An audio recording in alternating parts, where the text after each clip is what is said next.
बदायूं से प्रसिद्ध कथावाचक दीपक संकदार जी का अयोध्या में आगमन हुआ है और यह गुप्ता परिवार को इस वक्त रामकथा का रसपान करा रहे हैं। हम जुड़ेंगे दीपक संकदार जी से, जानेंगे रामकथा के उद्देश्यों के बारे में, अयोध्या में उनकी तमन्ना के बारे में, जो यहाँ पर वह कथा को फलीभूत कर रहे हैं। पहले जानते हैं। श्री धाम अयोध्या में भगवान की कथा का सौभाग्य में प्राप्त हुआ है। भगवान की कथा सबसे पहले मंगल करती है, जीना सिखाती है। जीने को जन जन जीते पर जीवन जीना सरल नहीं है। जीने के पथ बने लाख पर सतपथ पाले वही सफल है। भगवान मंगल के भवन है, अमंगलहारी हैं। और सबसे बड़ी बात यह है कि भगवान के धाम में, श्री अयोध्या धाम में, जहाँ भगवान की जन्मभूमि है, भगवान सरयू के किनारे खेले हैं।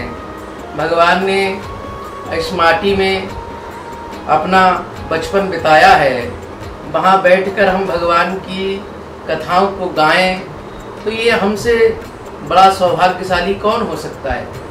पहली बात। दूसरी बात यह है, भगवान की कथा सुनना तो जीवन बदल देती है। कथा ऐसा नहीं है किसी वृद्ध को ही सुनना है या कोई, सब बाल वृद्ध सब भगवान की कथा सुने। पुरुष नपुंसक नार बा जीव चराचर कोय, सर्व भाव भज कपट तज मोय परम प्रिय सोय। भगवान कहते हैं कोई भी हो, बालक हो चाहे यौवन हो चाहे वृद्ध व्यक्ति हो, सबको भगवान प्रिय लगते हैं। और अगर ऐसा कहा जाए तो कोई अतिशयोक्ति नहीं होगी कि मानव को ही भगवान प्रिय नहीं लगते हैं, निश्चरों को भी भगवान प्रिय लगते हैं। यत्रैव गंगा यमुना त्रिवेणी गोदावरी सिंधु सरस्वती चा सर्वाण तीर्थान। जहाँ जहाँ भगवान की कथा होती है वहाँ तो तीर्थ आ जाते हैं। और सबसे बड़ी बात है कि हमें भगवान के धाम श्री अयोध्या धाम में, तीर्थ में श्री राम कथा का सौभाग्य प्राप्त हुआ है। तो बड़ी कृपा है भगवान की। क्यों? जब भगवान की कृपा होगी तभी हम भगवान के धाम की ओर अग्रसर होते हैं, भगवान का नाम लेते हैं। भगवान का नाम वस्तुतः वैसे तो बहुत सरल है, राम राम राम राम ले लो, कोई परेशानी नहीं है। लेकिन जितना सरल है उतना कठिन भी है। सरल राम है कि राम राम राम राम जब चाहो तब ले लो, चलते फिरते खाते पीते जैसे चाहो तब ले लो। लेकिन भगवान का नाम सहजता से मुख से निकलता नहीं है। इसीलिए भगवान को कहा है अति हरे कृपा जाय पर होई, अपाव दे ये मार्ग सोई। भगवान की कथा में जब भगवान की कृपा होती है तभी हम आते हैं, पहली बात। दूसरी बात ये है, जहाँ जहाँ कथा होती है ये तो वो बात हो गई।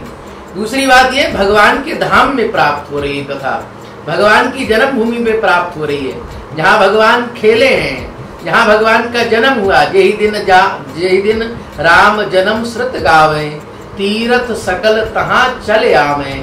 जहाँ जहाँ भगवान के जन्म की कथा होती है, समस्त तीर्थ समस्त देवता वहाँ उपस्थित होते हैं। और ये तो भगवान का साकार सचेतन सत्स्वरूप स्वयं भगवान माटी में खेले हैं। तो हम अपने आप को बड़े भाग्यशाली, और भगवान की बड़ी कृपा से हमें श्रीधाम अयोध्या में 7 दिन तक निवास करने को मिला और भगवान की राम कथा कहने को गाने को प्राप्त हुई। ये बड़े भाग्य की बात है। स्वामी जी, आपकी रामकथा के उपरांत 30 मार्च को हिंदू नववर्ष भी शुरू हो रहा है, चैत्र नवरात्रि भी शुरू हो रही है। जो हमारे सनातनी हैं, जो देवी के उपासक हैं, कैसे उनकी आराधना करें, कैसे पूजा करें, कैसे प्रसन्न करें, क्या चढ़ाएं क्या ना चढ़ाएं। हर दिन अलग अलग देवी का दिन होता है। पहला दिन किस देवी का है, आखिरी दिन किस देवी का है, और हर अलग देवी को क्या पसंद है, जरा इस पर आप विस्तार से बताएं। देखिए, चैत्र नवरात्रि से हमारी नव संवत प्रारंभ होती है, नया वर्ष प्रारंभ होता है। तो ऐसा नहीं है, प्रकृति भी उस समय नव पल्लव धारण करती है और प्रकृति भी हमें दिखाती है, पृथ्वी भी हमें पहचान कराती है कि नव पल्लव इस समय आ रहे हैं। तो नए अनाज भी नया आने लगता है, जौ आने लगते हैं, गेहूं आने लगते हैं। तो हमारी जो सनातन धर्म है, इस संस्कृति में जो नव संवत्सर है, इसमें हम ये लगता है कि कुछ नयापन हो रहा है। अंग्रेजी संवत्सर है, वो उसको भी नया मानते हैं, परंतु उसमें कुछ नया नहीं है, सब पुराना है। और इसमें प्रकृति भी नया है, क्योंकि प्रकृति भी पुराने वस्त्रों को छोड़कर नए वस्त्र धारण कर लेती है। और ऐसी ही प्रकृति स्वरूपा है माँ भगवती, इन्हें भी प्रकृति कहा गया है। स्त्रियां समस्ता सकला जगस्तु, दुर्गा सप्तती के 11वें अध्याय में लिखा है सारी स्त्रियां देवी का स्वरूप हैं।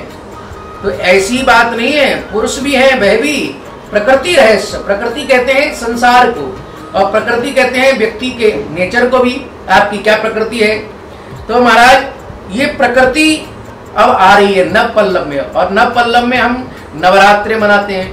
पहली बात तो ये, नवरात्रि हम क्यों मनाते हैं? नवरात्रि मनाते हैं इसलिए माँ भगवती की प्रसन्नता के लिए, माँ भगवती की प्रसन्नता के लिए।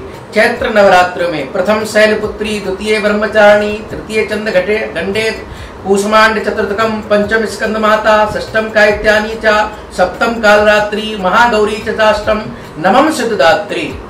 प्रत्येक माँ का एक एक अपना अपना कार्य है। जैसे शाकंभरी देवी हैं, हमारे इस पृथ्वी पर अकाल ही अकाल हो गया था, तो उस समय उन्होंने शाक बरसाए, अपने नेत्रों से आंसू बरसाए, तो वह शाकंभरी कहलाई। अब बात आई कि नवदुर्गा नाम क्यों पड़ा। एक दुर्गम नाम का दैत्य था, उसने ब्रह्मा जी के चारों वेदों को चुरा लिया। उस समय वेद जब चला गया तो धर्म होने नहीं लगा, सारे अधर्म होने लगे। तो दुर्गा देवी ने सारे देवताओं के शरीर में से तेज पुंज निकला, और एक तेज पुंज निकलकर घनीभूत हुआ एक जगह। उस देवी का प्राकट हुआ जगदम्बा। उन्होंने दुर्गम नाम के दैत्य का वध किया, इसीलिए उनको दुर्गा कहा गया। तो उन्होंने हमारे संसार में धर्म की स्थापना की और अधर्म को विनाश किया।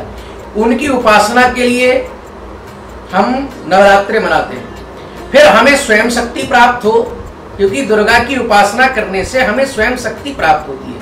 हम कोई व्रत करते हैं तो ऐसा नहीं है कि व्रत करने से हमारी शक्ति ऊर्जा प्राप्त होती है। जैसे छित जल पावक गगन समीरा, है ना, 4-5 चीजें हैं शरीर में। तो आकाश तत्व हमें प्राप्त नहीं होता, पृथ्वी तत्व प्राप्त हो जाता है, जल तत्व प्राप्त हो जाता है, अग्नि तत्व प्राप्त हो जाता है ना, वायु तत्व प्राप्त हो रहा है, इससे ये शरीर बना है। परंतु आकाश का जो तत्व होगा, वो आकाश तत्व केवल व्रत की उपासना करने से ही प्राप्त होगा, और जब हम व्रत रखेंगे तभी आकाश तत्व प्राप्त होगा। अब उसमें यह है कि पहले दिन हम पूजा करें माँ भगवती को, तो अपनी अपनी स्थान से अपने अपने अलग अलग परंपरा है। जैसे हमारे बदायूं में नगला देवी का मंदिर है, वहाँ नारियल की भेंट चढ़ाई जाती है। सबसे पहले कलश लगाया जाता है, फिर जौ बोए जाते हैं, उस कलश पे नारियल रखा जाता है।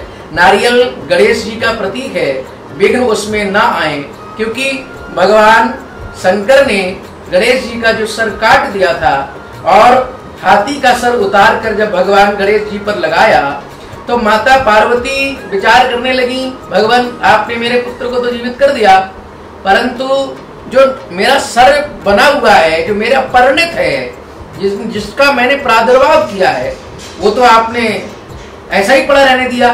तब भगवान ने कहा ये नारियल के रूप में पूजा जाएगा। तो पहले कलश में जल समस्त देवताओं का आह्वान किया जाता है, उसके बाद में उस पर नारियल रखा जाता है, जिससे हमें शक्ति प्राप्त हो, हमारे जीवन में विघ्न ना आए। नव संवत प्रारंभ हो रही है, नई संवत हो रही है, तो उसमें हमारा जीवन साल भर बड़ा आनंद, बड़ा उत्साह, बड़ा प्रसन्नता के साथ व्यतीत हो। इस तरीके से व्रत रख के भगवती की उपासना करनी चाहिए। आखिरी बात और जानना चाहेंगे, राम जन्मोत्सव है 6 अप्रैल को, बदायूं वाले, क्योंकि आपको बदायूं वाले बाबा भी कहा जा सकता है, या पश्चिमी उत्तर प्रदेश का भी तमगा दिया जा सकता है, वहां पर कैसे आप लोग मनाएंगे राम जन्मोत्सव को, कैसे करेंगे राम जन्मोत्सव की खुशियों को सेलिब्रेट? बाबा और आचार में थोड़ा अंतर होता है तो बाबा तो न बनाओ, कोई नहीं। तो राम जन्मभूमि तो पूरे भारत में, पूरे विश्व में मनाया जाता है, और राम किसी एक के नहीं है, राम अनंत है और घट घट वासी हैं, सब जगह हैं। ठीक 12 बजे भगवान के मंदिर में पहुंचकर बहुत बढ़िया कोई दीपक बनावे, 5 बनावे, 10 बनावे, 7 बनावे, और भगवान की आरती उतारे, और भगवान की भय प्रकट कृपाला दीन दयाला आदि आदि अपनी अपनी उपासना हो सकती है। कोई राम मंत्र गा सकता है, कोई राम रक्षा स्तोत्र पढ़ सकता है, कोई भय प्रकट कृपाला गा सकता है, वो तो एक अपनी आस्था और निष्ठा का विषय है कि आप कौन सा मंत्र जप रहे हो। एक है साध है सब सद है, सब साध है सब जा है।